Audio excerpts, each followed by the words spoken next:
मधुर स्वर जैसे कान में गए उसके सिर से तो टोकरी गिरने वाली है, जैसे तैसे संभालती है।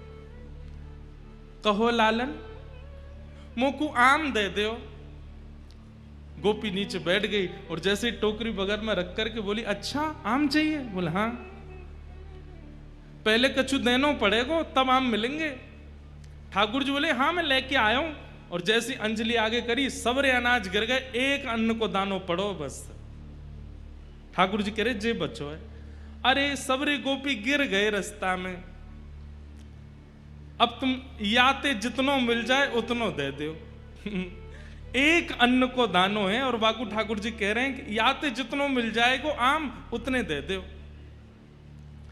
गोपी के नेत्र सजल हो गए, वो तो मुख कांति देख रही है, ठाकुर जी की मधुर बैन सुन रही है, नेत्रों में ही उसकी स्थिति है।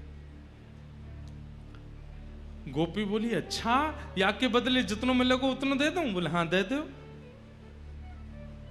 गोपी ने कही लाओ दो। जैसे गोपी ने हाथ कियो, ठाकुर जी ने एक अन्न को दानो वा के हाथ में दियो, गोपी ने संभाल करके धर लियो।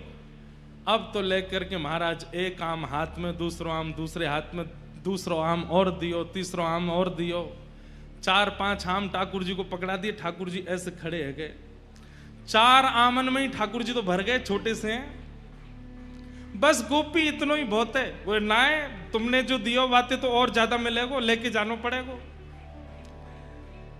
ठाकुर जी बोले अब कैसे देगी? तो गोपी अपनी एक चुनरी उतार करके ठाकुर जी की कमर पे बांधे और वह कमर में कस के बांधी वही चुनरी में एक आम यहां खोस दियो, एक आगे खोस दियो, पीछे खोस दियो, ऐसे करके चारों तरफ आम खोस दिए कमर पे। आज ठाकुर जी ने आम की कोंदनी पहनी है।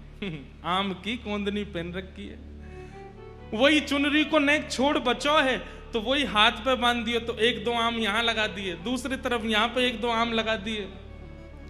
चुनरी को एक छोड़ और फाड़ करके सिर पे बांधो, 2 आम यहां लगा दिए, एक आगे एक पीछे लगा दियो।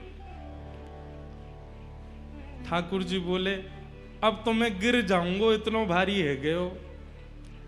गोपी बोली अब जाओ। अब ठाकुर जी ने ऐसे आम भर रखे हैं, सिर पे भी आम लग रहे हैं, यहाँ पे आम फंसे हुए हैं, यहाँ पे आम लगे। अब ठाकुर जी जब चले तो ऐसे चल रहे हैं कोई गिर नहीं जाए। कहीं कहीं कोई आम ज्यादा दब गयो तो वहां में ते रस निकल करके आ रहा हो, वो ठाकुर जी को स्नान करा रहा है। और ठाकुर जी ज्यों ज्यों पग बढ़ा के चलते जा रहे हैं त्यों त्यों वो गोपी निहाल लेती जा रही है। मन में इच्छा है रही है कि ये जाए ना, ऐसे ही देखत रहूं तो मैं